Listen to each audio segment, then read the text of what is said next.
Hey, chemistry. How's it going? We're going to talk about acid-base curves today. So today's the lesson. Tomorrow you'll see the lab that Mr. Zielinski and I shot. And then you'll have enough information to answer this week's assignment. You'll get Wednesday to work on that assignment, and then we're starting the new unit on Thursday and Friday of bonding. And that's the last unit for regular chem.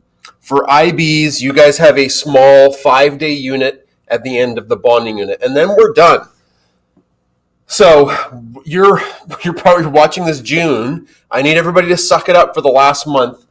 We still have important stuff to get through. It's unfortunate because the last 2 units are probably the most important for Chemistry 30. Acid-base curves is actually the start. It's actually in a Chemistry 30 unit. And we are going to go into it a little bit more detail. It's easy, but we're going to go into it a little bit more detail so you're really prepared for Chemistry 30 because we want you guys to do the best you can next semester. Those of you who have engaged from the start and you keep slugging away at this stuff, we're so proud of you. Okay, so what's an acid-base curve? An acid-base curve is the addition of an excess titrant. So we're going to be titrating. That's adding one chemical to another. In the burette, you have an excess of acid or base. So if you've got acid in the burette, then the small amount of stuff that you're adding it to, the sample, has to be a base. So you can't add an acid to an acid. That's not going to give you the data that you want. Now, there are 2 terms that go with acid-base curves. The first, I guess it's way down. Actually, it's on the next page. Psych. Okay. Oh, that's safe. No, I don't want that. Okay. All right. Most of the data that you're going to get to do an acid-base curve, you'll get from the title. So we're going to spend a bit of time going over the shapes that these curves make. Because what an acid-base curve is, it's data that you would plot. And that's maybe more for Chemistry 30. In Chem 20, we're just going to go over the general outcomes. And there's 2 terms that are really, really important. Okay. The first term is called the endpoint. So, okay, go away clock. I don't know why that showed up. Clock, you're making me look bad. Go away. There we go. Okay. All right, anyways.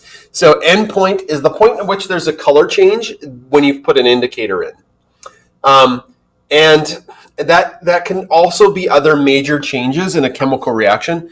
Do you remember how we had endpoints with other titrations? Well, we have those as well. Okay. Another term is called the equivalence point. And that point is where the moles of reactants are equal to one another. Remember, we're adding an excess to a limiting. So when you're adding a lot, you have a lot of chemical down below and you're adding a tiny amount over time. When that tiny amount is added and there's so much of it, you've reached the equivalence point. You have to think of it this way. If you have a burette, right, it's got tons of chemical in it, but you're only putting in a little bit at a time. Initially, there's tons more of the sample. But when you've added enough of the titrant that they're equal, the moles are equal, that's the equivalence point. Now, there's another region that we're going to talk about called the buffer region, but that's probably best saved for actually doing the graph. Okay, so let's talk about the shape of a pH curve. How the title is written is crucially important to interpreting the pH graph. Okay, now we don't have to worry about having accurate values on the y-axis for us right now in Chemistry 20. So I'm just going to go 0, 7, and 14. Okay. The volume of sodium hydroxide added, again, it doesn't matter what those values are. Who cares? I'm just going to go 10, 20, 30, 40, something. Okay. Now, the title says titration of 20 mils of 0.3 mole liter hydrochloric acid with 0.3 sodium hydroxide. Now, the title tells me that in the burette, the width is in the burette. If you're not given a volume, that has to be your excess. It just means there's so much of this other substance that doesn't specify a volume. It's not worth worrying about because we have an unlimited amount of it. The substance that you are given a volume of that is before the width is always in the flask below. Okay, so there's my flask. That's my hydrochloric acid. So the hydrochloric acid is in there, and the sodium hydroxide is in the burette. Now, before we add any sodium hydroxide to this system, before we start dropping the base, if you took the pH of this flask, what would you think the pH of pure hydrochloric acid is before we add any base? If you said 14, please go back to the acid-base unit and redo it. I would think at volume 0, the pH would be extraordinarily low. Hydrochloric acid is a really strong acid. Be between 1 and 2. Might even be less than 1 or 2. So strong acids will have a starting point fairly low on your graph. Now, as you drip-drop chemical drips into your sample, an interesting thing happens. You would think the pH would change, but it doesn't. It takes a long time for the pH to change because even though you have a crazy amount of sodium hydroxide, initially, only a few drops or a stream is going in. You have so much hydrochloric acid that something happens on the graph. There is a flat zone. Then, as the moles start to become equal, where we've started to neutralize the hydrochloric acid, and now every additional drop of sodium hydroxide doesn't have a hydrochloric acid to react with, the sodium hydroxide starts to take over the reaction.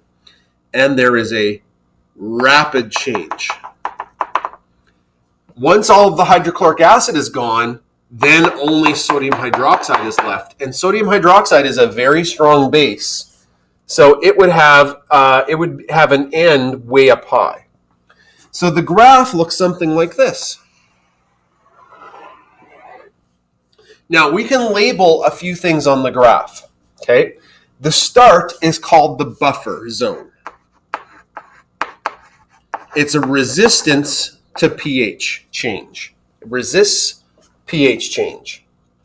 The middle of the big change, is probably where the indicator changed color. And that's called the endpoint. That's the endpoint, the middle of the big change.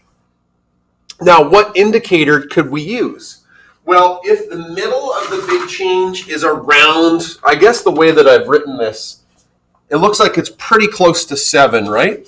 I want to pick an indicator that has 7 in the middle of its range.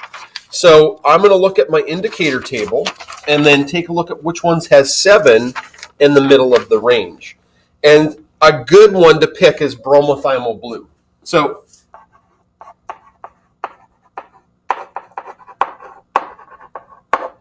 now, if I knew the endpoint was going to be about 7, I would have picked bromothymol blue to start with. If I didn't, and I wanted to figure out what the equivalence point is, I would run this titration first, graph it, figure out where the endpoint is, and then I could stop it at the endpoint and then figure out the equivalence point, which is the moles. So you can stop. You could decide to stop it at that point instead of just running the titration fully. Now, one more time, why did I pick bromothymol blue? Well, bromothymol blue has a range of 6 to 7.6. So in the middle is a yellowy blue color, and yellow and blue make what? Is that green? I hope so. So green is kind of the color change. So you'd have yellow all the way up. It'd be yellow, yellow, yellow, yellow, yellow, yellow, yellow, yellow, yellow, green. And then after round 7, it would rapidly turn blue higher. So it would be blue up here. And then it would be blue, blue, blue, blue, blue. Okay? So start buffer zone, middle endpoint. Now, the flat part at the end has no name. So I've gotten in the habit of calling this Steve. Okay? So the very end of any titration curve has no name. So from this point forward in this class, and if you have me for Chemistry 30, it will always be referred to as Steve. And I guarantee you that will not be a distractor on the diploma if you guys have to write diplomas. Okay. Now, one more time. This is a monoprotic acid and a monoprotic base, a single protic base, meaning that hydrochloric acid has one hydrogen to give away, and sodium hydroxide has one hydrogen to give. Hydroxide is one negative, so it can only accept a single hydrogen. The lab that Mr. Zielinski and I ran is the sodium carbonate titrated with hydrochloric acid. Now, this one has 2 endpoints, and the reason why is if I write this reaction out, remember how we did polyprotic acid reactions? So the carbonate ion, I have to remove the sodium from it. Carbonate is 2 negative. I can react hydrochloric acid with this. Okay, that in a Bronsted-Lowry reaction, the base takes a hydrogen, so I get HCO3 1 negative, and the chloride ion. Okay, and if I was able to do this reaction again because I have tons of hydrochloric acid, this product could react a second time. And we would get H2CO3 and the chloride ion. So bases that have more than one negative charge on a graph look very different. They'll have 2 bumps. It might look something like this, because every endpoint shows the completion of one of the reactions. Now, that's what I'm going to get to in the second part of this lesson. I'm just going to sketch out some of the other shapes. Okay? All right, so we started with this one, a simple one. Strong versus strong produces a pretty simple shape. Put our values in there. Strong acid titrated with a strong base. Okay? Now, in this case, we're adding a base. This is the shape that we already did. Okay? Now, I probably could do a better job on this because a strong versus strong system has a really pronounced buffer zone, a sharp endpoint, and then a sharp end. And the middle is always just around 7 because a strong and strong mixed together neutralize to a pH of 7. Okay, now the flip of that is if you had a strong base titrated with a strong acid, you would be starting with the base up here, and then as you add acid, you'd have a buffer zone, rapid change, and then ending down low. So it's just a flip. Now, things get a little wonky when we start talking about this. A weak base titrated with a strong acid. Okay, what would that look like? Okay, so we're starting with a weak base. Where would the first dot be with a weak base? Probably kind of in the middle. Now, you're adding a strong acid, so your final dot would be way down low. Please don't do this kind of thing. I hate this. It'll never look like this. So I got a question for you. If this is a good it's a martial arts story. If you are weak at martial arts and you're fighting somebody who really knows what they're doing with martial arts, how long do you think you can defend yourself before things rapidly start to change? The answer is not very long. So instead of having a long, pronounced buffer zone, it's a little bit shorter, and it might be kind of slanted a bit. So it looks like that. Now, that's just a general term, and if you look, our endpoint is a little bit below 7 because strong acid has a lower pH than the weak base does when we started. If this is 10 and this is 1, and we add those together and divide by 2 to get an average, we get 6. So you can see that if you have weak versus strong in this system, you'll be a little bit below 7 at the endpoint. Okay. Strong base titrated with a weak acid. All right. So you have somebody very, very strong fighting somebody very, very weak. So this is our starting point, starting with a strong base, and a weak acid might be kind of like here, right? Like if I put the values on there, I don't know why this is so smushed to the sides, 0, 7, 14. You're going to have a long buffer zone before you get to the endpoint because it's going to take a while for that weak acid to neutralize the strong base. And look, our endpoint is above 7 because if we go 13 plus 4, this gives us 17. 17 divided by 2, what's that, guys? That's 8.5. Okay. What about some other shapes? Strong acid titrated with a weak base. So this is just the opposite. Strong acid, long buffer zone, and then it ends, not quite super high. You could even get something maybe a little bit higher like that. Okay. Weak acid titrated with a weak base. This is my favorite one. This is like when I'm in martial arts, where two people who don't know how to fight have to fight each other. So let's put our value. I'm just going to move this over because I don't like how smushed that is to the side. Okay, we got 0, 7, 14. A weak acid starts like here. Where does a weak base end? Here. And it kind of makes a sound effect as you draw it.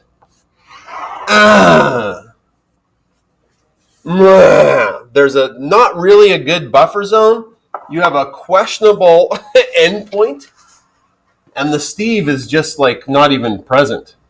That's weak versus weak. Now I'm going to do one more.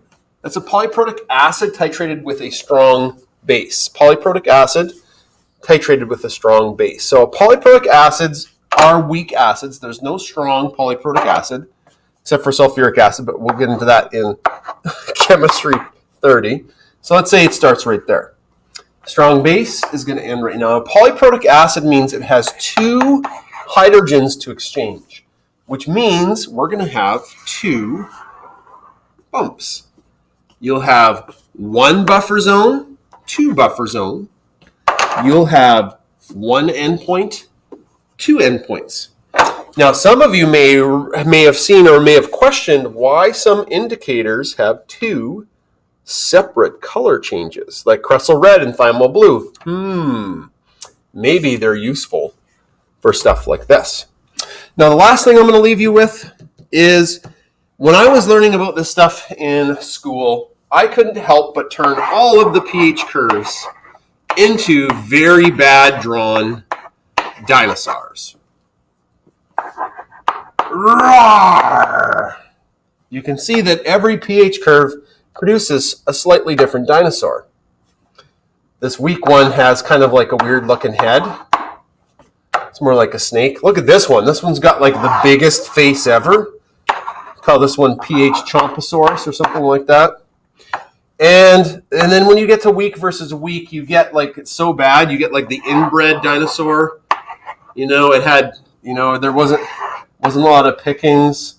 So it's like, it's shaking. Its head's too big. It's malformed. Its little legs, its scales are falling off. Scales are shedding. It's crying because of the genetic abomination it is. Anyway, so that's pH curves for today, guys. You guys can start the assignment. That most of it you can answer now. Okay.